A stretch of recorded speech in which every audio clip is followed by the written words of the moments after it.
कितना नंबर लाने पर कौन सा पोस्ट मिलेगा। तो देखिए दोस्तों, तो आपका क्या होगा कि सीआईएसएफ यदि आपने 1 नंबर में दिया है और इसका कट ऑफ यदि इतना चला जाता है इससे ऊपर, तो फिर आपको ये नहीं मिलेगा। ये दोनों एक ही है, बीएसएफ और एसएसबी, लेकिन दोनों का लोकेशन अलग अलग होता है ड्यूटी का, ठीक है। ये भी सशस्त्र बल है, ये भी सीमा बल है और ये भी सीमा बल है, लेकिन ये जो है सेंसिटिव एरिया के लिए होता है, बॉर्डर सिक्योरिटी फोर्स, और ये जो है मतलब पीसफुल एरिया के लिए होता है, शांति एरिया के लिए ये है। आप किसी भी फोर्स में यदि चले जाते हो ना, तो वहां पर आपकी लाइफ सेट हो जाएगी। ये परमानेंट वैकेंसी है, ये अग्निवीर नहीं है, अग्निपथ योजना के अंतर्गत ये नहीं आता है। आपकी इस पर स्थायी नौकरी हो जाएगी, जॉब प्रोफाइल भी काफी बढ़िया है। जय हिंद दोस्तों। देखिए, जैसा कि आप लोग जानते हैं दोस्तों कि अभी एसएससी जीडी का बम्पर पदों पर वैकेंसी निकला है, लेकिन इसको लेकर के आप लोगों का बहुत ज्यादा सवाल है कि सर कितना नंबर लाने पर कौन सा पोस्ट मिलेगा, अभी से मुझे कौन सा पोस्ट चुनना चाहिए, इसमें हम क्या होशियारी दिखा सकते हैं जिससे मेरा सिलेक्शन होने का चांस बढ़ जाएगा। इसके साथ ही साथ दोस्तों, पिछले बार क्या हुआ था, पिछला कट ऑफ कैसा था, किस पोस्ट में कितना कट ऑफ गया था, अभी जो हम फॉर्म भरेंगे उस पर किस पोस्ट को पहले रखें, किस पोस्ट को बाद में रखें, कितना कट ऑफ जाएगा इस बार, बहुत सारी चीजें बताऊंगा। सबसे पहले तो बात करेंगे हम लोग पोस्ट के बारे में कि कौन सा पोस्ट आप पहले रखिएगा, किसको बाद में रखिएगा। इसके साथ ही साथ प्रेफरेंस क्या दीजिएगा, वही 1 नंबर 2 नंबर 3 नंबर कैसे भरिएगा। इसके बाद कट ऑफ, पिछले कट ऑफ के बारे में भी हम लोग बात करेंगे। इसके बाद जॉब प्रोफाइल का बात करेंगे। अब बहुत सारे विद्यार्थी भर देते हैं सीआरपीएफ, अब उनको सीआरपीएफ के बारे में पता नहीं है। उसी तरह से एनसीबी है या फिर एसएसएफ है या फिर एसएसबी है, तो सब के बारे में हम आपको जानकारी देंगे। इसके बाद फिजिकल के बारे में बताएंगे कि हाइट, चेस्ट, रनिंग इसका क्या चाहिए, सिलेबस के बारे में बताएंगे, एग्जाम सेंटर के बारे में बताएंगे, बहुत सारी सैलरी वगैरह सब चीज बताएंगे, ठीक है। तो वीडियो पर आप लोग अंत तक बने रहिएगा। ये वीडियो दोस्तों आप लोगों के लिए कंप्लीट वीडियो है। इस वीडियो को देखने के बाद आपको कोई वीडियो देखने का जरूरत नहीं पड़ेगा, ठीक है। तो बढ़िया से समझिए, इसके बाद फॉर्म को भरिए, ठीक है। और यदि आप फॉर्म भर दिए हैं तो फिर भी इस वीडियो को जरूर देखिए। देखिए दोस्तों, एसएससी जीडी 2023 बाकी तो मैंने आपको बता ही दिया। सबसे पहले टोटल नंबर ऑफ पोस्ट की बात करेंगे तो 26,146 फिलहाल वैकेंसी है, लेकिन दोस्तों ये वैकेंसी इतना ही नहीं रहेगा, ये वैकेंसी आगे चल के बढ़ जाएगा, ठीक है। मुझे लगता है कि ये वैकेंसी जो है एसएससी आगे चल के नोटिस जारी करेगी और दोस्तों इस पे कुछ ना कुछ सीट को बढ़ाएगी, ठीक है। तो फिलहाल तो इतना सीट निकला है, लेकिन आगे चल के उम्मीद रखिए कि सीट बढ़ने का संभावना तो है, ठीक है। योग्यता की बात करेंगे तो सभी 10th पास के स्टूडेंट इस पे फॉर्म अप्लाई कर पाएंगे। आपका कितना भी परसेंटेज है, किसी भी बोर्ड के विद्यार्थी हैं, सिर्फ पास यदि आप हैं तो फॉर्म को आसानी से भर सकते हैं। योग्यता केवल 10वीं पास। अब बात करेंगे दोस्तों किस पोस्ट में कितना सीट है। देखिए, सबसे पहले यहां पोस्ट और इधर seat, number of vacancy. CISF की बात करेंगे दोस्तों, सेंट्रल इंडस्ट्रियल सिक्योरिटी फोर्स, इस पे 11,025 सीट है। देखिए, सीआईएसएफ में सबसे ज्यादा वैकेंसी है 11,025। अब ये वैकेंसी क्या दोस्तों, इसको 1 नंबर में रख देंगे हम। अभी हम इसका जॉब प्रोफाइल भी बताएंगे। ये काफी मस्त वैकेंसी होता है, लेकिन आपको यहां पर थोड़ा सा गेम खेलना होगा। देखिए, यहां पर बीएसएफ की बात करेंगे, बॉर्डर सिक्योरिटी फोर्स, इस पे 6174 सीट है। इसके बाद अगला है CRPF, central reserve police force, इस पे आपका 3337 सीट है। इसके बाद एसएसबी की बात कर लेंगे, सशस्त्र सीमा बल, इस पे आपका 635 वैकेंसी है। आईटीबीपी देख लीजिए, 3189 वैकेंसी है। एआर यानी असम राइफल में दोस्तों 1490 सीट है और एसएसएफ इसमें दोस्तों 296 वैकेंसी है। तो ये है टोटल वैकेंसी का बायोडाटा कि किस पोस्ट में कितना सीट है, ठीक है। आप यहां पर देख लिए, आप इसका चाहो तो स्क्रीनशॉट भी ले सकते हो, ठीक है। अब हम लोग बात करेंगे दोस्तों कि इसका अप्लाई कब से है। तो देखिए दोस्तों, 24 नवंबर से ऑनलाइन चालू हो गया है, जैसे कि आप लोगों को पता ही है, और 31/12/2023 लास्ट डेट है। ऐसा देखने को मिलता है कि लास्ट डेट थोड़ा सा बाद में बढ़ा भी देता है, लेकिन दोस्तों आप लोग लास्ट डेट बढ़ने का उम्मीद में मत रहिएगा, ठीक है। आप शुरू में ही फॉर्म को भर दीजिएगा, सोच लीजिए, समझ लीजिए, स्ट्रैटेजी बना लीजिए और 20 दिसंबर से पहले फॉर्म को भर दीजिएगा। लास्ट में दोस्तों ये अभी का सबसे बड़ा वैकेंसी है। सर्वर स्लो रहेगा, पेमेंट फंस जाएगा, फोटो सिग्नेचर ब्लर हो जाएगा, कुछ भी हो सकता है, इसलिए शुरू में ही फॉर्म को भरना। नहीं तो क्या होगा कि आप तैयारी करोगे और देखोगे कि एडमिट कार्ड ही आपका नहीं आएगा। मैंने बहुत सारे कमेंट देखे हैं इस तरह, तो भरिएगा, आप लोग टाइम रहते भरिएगा। अप्लाई करने में जनरल, ओबीसी, ईडब्ल्यूएस इन 3 कैटेगरी के विद्यार्थियों को 100 रुपया पेमेंट करना पड़ेगा, ठीक है। बाकी अदर यदि आप एससी हैं, एसटी हैं, महिला हैं तो आपका पैसा इस पे नहीं लगेगा। अब जो सबसे बड़ा सवाल है कि सर एज क्या होना चाहिए, तो देखिए एज ऑन 1 जनवरी 2024 बहुत सारे ऐसे विद्यार्थी हैं जिनका एज 20 दिन कम है, जिनका एज 25 दिन कम है। तो यदि आपका एज अभी होने वाला है, नहीं हुआ है, कुछ बाकी है, तो आप इस तिथि तक देखिए कि क्या इस तिथि तक मेरा उम्र हो रहा है कि नहीं हो रहा है। 1 जनवरी 2024 तक यदि आपका उम्र हो रहा है तो आप इसको अप्लाई कर सकते हैं, ठीक है। देखिए मिनिमम आपका 18 साल चाहिए, अधिक से अधिक 23 साल जनरल का। ओबीसी को दोस्तों 3 साल छूट मिलेगा, एससी एसटी को 5 साल का उम्र में छूट यानी रिलैक्सेशन मिल जाएगा। तो ये एज का यहाँ पर दिक्कत आपको नहीं होनी चाहिए। अब बहुत सारे छात्र छात्राएं बोलते हैं कि सर यहाँ पर एज जो है डेट ऑफ बर्थ के हिसाब से आप बताइए कि किस डेट ऑफ बर्थ के बीच में यदि आपका डीओबी है तो आप भर सकते हैं। तो देखिए सबसे पहले एग्जाम डेट देख लीजिए दोस्तों, फरवरी मार्च 2024 में इसका एग्जाम है, 22 फरवरी से आपका एग्जाम चालू होगा, ठीक है।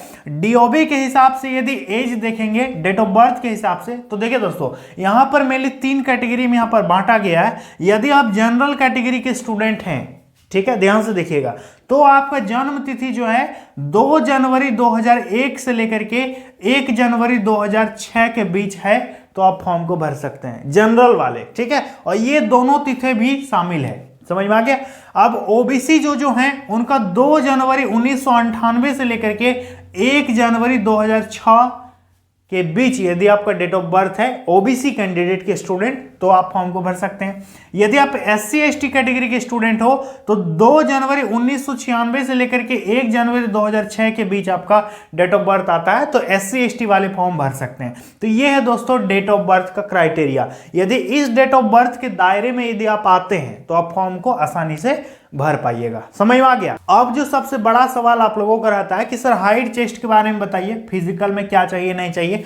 तो देखिए यहां पर दोस्तों मेल है और इधर है फीमेल। सबसे पहले बात करेंगे हाइट का, ऊंचाई कितना होना चाहिए। तो देखिए दोस्तों यदि आप जनरल, ओबीसी, ईडब्ल्यूएस वगैरह हैं तो आपका 170 सेंटीमीटर कम से कम हाइट होना चाहिए, ठीक है। और जो विद्यार्थी एसटी कैटेगरी के हैं उनका 162.5 सेंटीमीटर हाइट का जरूरत है, ठीक है। एससी को दोस्तों यही हाइट चाहिए, समझ में आ गया। और एसटी का केवल 162.5 सेंटीमीटर हाइट का जरूरत है। और जो विद्यार्थी कुछ इस विशेष क्षेत्रों से बिलोंग करते हैं, जैसे कि गढ़वाल हैं, कुमाऊनीज हैं, डोगरा हैं, मराठा हैं, है ना, या फिर जैसे कि नॉर्थ ईस्ट से बिलोंग करते हो, तो आपको हाइट में एक्स्ट्रा रिलैक्सेशन भी मिलेगा, जैसा कि हम आपको स्क्रीनशॉट में यहाँ पर दिखा देते हैं, ठीक है। अब महिलाओं का दोस्तों सभी महिलाओं का 157 सेंटीमीटर हाइट का जरूरत है। और जो एसटी कैटेगरी की महिलाएं हैं उनका 150 सेंटीमीटर हाइट होना चाहिए। चेस्ट की बात करेंगे तो 80 से 85 सेंटीमीटर सभी का, और जो एसटी कैटेगरी के हैं 76 से 81 सेंटीमीटर एसटी का, ठीक है। फीमेल का चेस्ट की रिक्वायरमेंट नहीं है। अब बात करेंगे रनिंग कितना होगा, तो रनिंग दोस्तों सबका यहां पर बराबर होगा। सभी पुरुषों का 5 किलोमीटर 24 मिनट में कवर करना होगा, 5 किलोमीटर दौड़ना पड़ेगा 24 मिनट में, ठीक है। और महिलाओं का दोस्तों 1600 मीटर यानी 1.6 किलोमीटर का रनिंग होगा, 7 मिनट में आपको कवर करना होगा, ठीक है। तो ये है इसका फिजिकल का क्राइटेरिया, समझ में आ गया। अब दोस्तों देखिए सैलरी यहां पर 21,700 से लेकर के 69,100 के बीच आपका शुरुआती वेतन रहेगा। तो कहने का मतलब 28 से 30,000 आपका इन हैंड सैलरी आएगा जैसे ही ज्वाइन कीजिएगा, समझ में आ गया। तो ये एसएसजीडी का सैलरी होता है। अब रिटर्न एग्जाम का सिलेबस दोस्तों सबसे पहले आपको हम बता देते हैं कि सिलेक्शन का प्रोसेस क्या है। तो सबसे पहले आपको एग्जाम देना पड़ेगा जो कि सीबीटी मोड में आपका एग्जाम होगा कंप्यूटर पर। दूसरा प्रक्रिया आपका फिजिकल होगा। तीसरा प्रक्रिया आपका मेडिकल और डीवी होगा, फिर आपका ज्वाइनिंग हो जाएगा, ठीक है। तो ये बहुत सिंपल प्रोसेस रहता है। रिटर्न का सिलेबस की बात करेंगे क्योंकि पहला सामना आपका इसी से होने वाला है। तो देखिए इस पे 80 क्वेश्चन दोस्तों पूछेगा टोटल, ठीक है। 80 क्वेश्चन, प्रत्येक क्वेश्चन 2-2 नंबर का, तो 160 मार्क्स हो गया। इस पे दोस्तों जीके और करंट अफेयर से रहेगा 20 क्वेश्चन, मैथमेटिक्स जिसको एसएससी बोलती है, क्वांटिटेटिव एप्टीट्यूड, इससे पूछेगा 20 क्वेश्चन यानी 20 क्वेश्चन। रीजनिंग से रहेगा मेंटल एबिलिटी टेस्ट, इससे 20 क्वेश्चन। इंग्लिश या हिंदी, इससे रहेगा आपका 20 क्वेश्चन। तो कितना हो गया, 20 चौका 80 क्वेश्चन हो गया, 80 दूना 160 मार्क्स हो गया। टाइम मिलेगा आपको 60 मिनट का आपको टाइम मिलेगा, यानी 1 घंटा, ठीक है। नेगेटिव मार्किंग 0.25 का माइनस मार्किंग भी आपका रहेगा। मोड ऑफ एग्जाम की बात करेंगे, एग्जाम किस मोड में होगा, तो ओएमआर में आपका एग्जाम नहीं होगा, आपका एग्जाम सीबीटी मोड में होगा, कंप्यूटर बेस्ड टेस्ट। आपको ऑनलाइन परीक्षा कंप्यूटर पे देना पड़ेगा सेंटर पर जाकर के। समझ में आ गया? तो ये है इसका एग्जाम का दोस्तों पैटर्न। अब हम लोग जो सबसे बड़ा सवाल है यहां पर आपको ये बता देते हैं। देखिए, पोस्ट प्रेफरेंस कैसे चुनेंगे? तो दोस्तों पोस्ट प्रेफरेंस ये एक बहुत ही बड़ा सवाल है। देखिए, पोस्ट प्रेफरेंस का जो पहला पॉइंट मेरे हिसाब से होना चाहिए वो होना चाहिए आपका इंटरेस्ट। ठीक है, आपका क्या होना चाहिए दोस्तों, इंटरेस्ट। देखिए, बहुत सारे विद्यार्थी होते हैं, जैसे कि सबसे पहले यहां समझ लीजिए, ये जो बीएसएफ है आपको नाम से ही पता चल रहा है, बॉर्डर सिक्योरिटी फोर्स, और ये सीआरपीएफ है, सेंट्रल रिजर्व फोर्स। इन सारे फोर्सेस में आपको पता ही है कि जोखिम होता है। ठीक है, बॉर्डर में आपकी ड्यूटी होगी, आपका सीआरपीएफ में नक्सल प्रभावित क्षेत्रों में ड्यूटी होगा, लेकिन ये सीआईएसएफ जो है, central industrial security force, Bharat की जितने भी औद्योगिक क्षेत्र है वहां पर आपकी ड्यूटी होगी। मेनली इनका ड्यूटी एयरपोर्ट में होता है, जैसा कि आप सभी जानते हैं, एयरपोर्ट कभी गए होंगे तो आपको पता ही होगा। तो बहुत सारे विद्यार्थी इसको फर्स्ट प्रेफरेंस दे रहे हैं, लेकिन सब यदि इसी को फर्स्ट प्रेफरेंस देगा तो इसका कट ऑफ तो एकदम ऊंचा भागेगा ही भागेगा। ठीक है, तो बढ़िया वैकेंसी तो है, लेकिन कट ऑफ भी इसका ऊपर जाएगा। तो दोस्तों पोस्ट प्रेफरेंस के ऊपर मैंने एक स्पेशल वीडियो बना रखा है ऑलरेडी कल। ठीक है, तो उस वीडियो को आप देख लीजिएगा जरूर, नीचे लिंक डिस्क्रिप्शन बॉक्स में हम दे देंगे। लेकिन अभी यहां पर समझना बहुत ही जरूरी है, आगे हम क्या बता रहे हैं। पोस्ट प्रेफरेंस लेने के लिए बहुत सारे कारण होते हैं, उसके बारे में हम स्पेशल वीडियो बना दिए हैं, आप उसको जरूर देखिएगा। तो 1 नंबर तो हम बता ही चुके हैं ऑलरेडी। दूसरा नंबर वाला पोस्ट है दोस्तों कि कितना नंबर लाने पर कौन सा पोस्ट मिलेगा। तो देखिए दोस्तों, कितना नंबर लाने पर कौन सा पोस्ट मिलेगा। जैसे कि मान लेते हैं दोस्तों, सीआईएसएफ, बीएसएफ, सीआरपीएफ, आप सबको पोस्ट प्रेफरेंस दे दिए हो। ठीक है, आपने इसको रख दिया 1 नंबर में, इसको 2 नंबर में, इसको 3 नंबर में।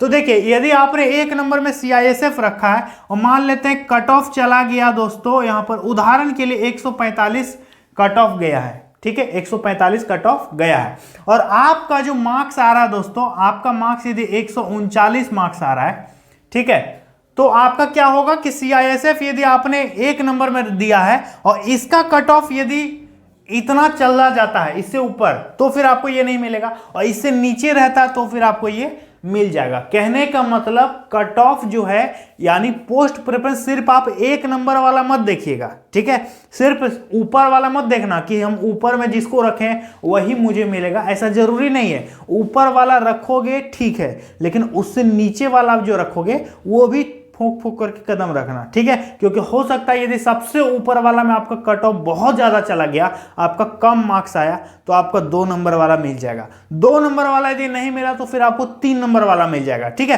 तो ऐसा बहुत सारा कारण है। तो कौन सा पोस्ट मिलेगा दोस्तों, ये कट ऑफ पर डिपेंड करता है। सभी का कट ऑफ अलग अलग जाता है। ठीक है, सब का कट ऑफ क्या होगा, अलग अलग जाता है। ये खैर ऑल इंडिया की वैकेंसी है, लेकिन बाकी का सबका कट ऑफ अलग अलग जाता है, इसलिए आपको बढ़िया से पोस्ट को चुनना पड़ेगा। ठीक है, तो वो वाला वीडियो मेरा देखना ना, आपको समझ में आ जाएगा बढ़िया से। ठीक है, आप देखिए जॉब प्रोफाइल किसका काम क्या रहता है, इसको समझना बहुत जरूरी। देखिए दोस्तों, सबसे पहले सीआईएसएफ, इसका काम तो एयरपोर्ट में ड्यूटी रहता है। ठीक है, आप लोगों को पता ही होगा, जो कि काफी बढ़िया वैकेंसी है। बीएसएफ का काम बॉर्डर सिक्योरिटी फोर्स, सीमा सुरक्षा बल, नाम से ही पता चल रहा है। सीआरपीएफ की दोस्तों ड्यूटी होती है मुख्यतः, ये रिजर्व फोर्स है। ठीक है, मेनली नक्सल प्रभावित जिलों में कोई भी मुठभेड़ वगैरह होता है या फिर कुछ भी होता है तो इनको वहां बुलाया जाता है। एसएसबी का काम है सशस्त्र सीमा बल, ये बीएसएफ की ही तरह होता है, लेकिन बीएसएफ जो है आपका पता है बीएसएफ की ड्यूटी कहां पर होती है। बीएसएफ की duty mainly Pakistan border, China border वगैरह होता है, लेकिन एसएसबी का ड्यूटी दोस्तों हमारा जो भी नेबरहुड और कंट्री है, जैसे कि श्रीलंका है ना, जैसे कि और भी जो भी नेबरहुड कंट्री है वहां पर एसएसबी का पोस्टिंग होता है। ये दोनों एक ही है, बीएसएफ और एसएसबी, लेकिन दोनों का लोकेशन अलग अलग होता है ड्यूटी का, ठीक है। ये भी सशस्त्र बल है, ये भी सीमा बल है और ये भी सीमा बल है, लेकिन ये जो है सेंसिटिव एरिया के लिए होता है, बॉर्डर सिक्योरिटी फोर्स, और ये जो है मतलब पीसफुल एरिया के लिए होता है, शांति एरिया के लिए ये है, और ये मतलब जो खतरनाक वाला एरिया है वहां पर होती है। आईटीबीपी दोस्तों इंडो टाइबेटन बॉर्डर पुलिस, या ये तिब्बत पुलिस है, मतलब मेनली जो तिब्बत सीमा है, चाइना बॉर्डर है, वहां पर इसकी पोस्टिंग होगी। असम राइफल की दोस्तों पोस्टिंग मेनली होती है जो भी हमारा नॉर्थ ईस्ट का स्टेट है, जैसे कि असम है, मिजोरम है ना, मेघालय है, अरुणाचल प्रदेश है, इन क्षेत्रों में असम राइफल की पोस्टिंग होगी। और एसएसएफ की पोस्टिंग दोस्तों आप लोगों को पता है कि ये ऑल इंडिया की वैकेंसी है। तो सारा का दोस्तों हमने आपको जॉब प्रोफाइल बता दिया, तो काफी बढ़िया वैकेंसी, जिसमें भी आप इंटरेस्ट होंगे उसको भरिएगा, कोई दिक्कत वाली बात नहीं है। दिक्कत सिर्फ इतना हो जाता है कट ऑफ का, ठीक है।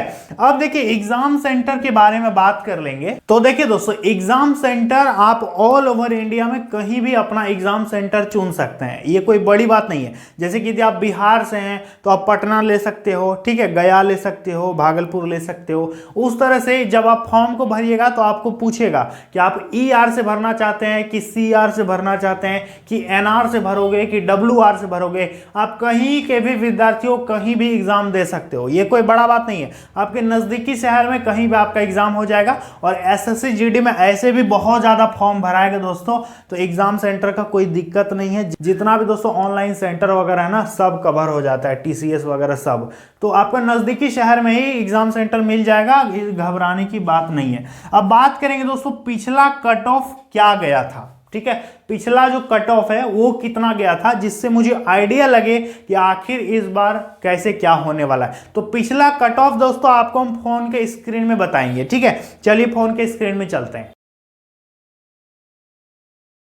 तो दोस्तों आप लोगों ने पिछला कट ऑफ भी देख लिया। तो दोस्तों यहां पर जितनी भी बातें मैंने आप लोगों को बताई, यदि आपको अच्छी लगे वीडियो तो लाइक करके जाइएगा। और अगला वीडियो किस टॉपिक पर आए आप कमेंट बॉक्स में अभी बता दीजिए, ताकि अगला वीडियो हम उस टॉपिक पर लेकर के आएंगे, ठीक है। तो दोस्तों एसएससी जीडी आप लोगों के लिए काफी बढ़िया मौका है। ऐसे मौके को आपको बिल्कुल भी स्किप नहीं करना चाहिए, ऐसे मौके को गंवाना नहीं चाहिए। आप किसी भी फोर्स में यदि चले जाते हो ना, तो वहां पर आपकी लाइफ सेट हो जाएगी। ये परमानेंट वैकेंसी है, ये अग्निवीर नहीं है, अग्निपथ योजना के अंतर्गत ये नहीं आता है। आपकी इस पर स्थायी नौकरी हो जाएगी। जॉब प्रोफाइल भी काफी बढ़िया है, पूरे भारत में आपका कहीं भी पोस्टिंग इस पे हो सकता है, ठीक है। तो यदि आपने ठान लिया है डिफेंस ज्वाइन करना, आपने ठान लिया है कि सेना में मुझे भी जाना है, सर्विस देनी है, देश की सेवा करनी है, तो दोस्तों आप जाइए, कमेंट में जय हिंद जरूर लिखिए और चैनल को सब्सक्राइब करके जाइए। हर प्रकार का नौकरी, वैकेंसी, जॉब का इंफॉर्मेशन आपको हम यहाँ पर हर दिन दोस्तों देते रहते हैं, क्योंकि रोज कोई ना कोई वैकेंसी तो निकलता ही रहता है।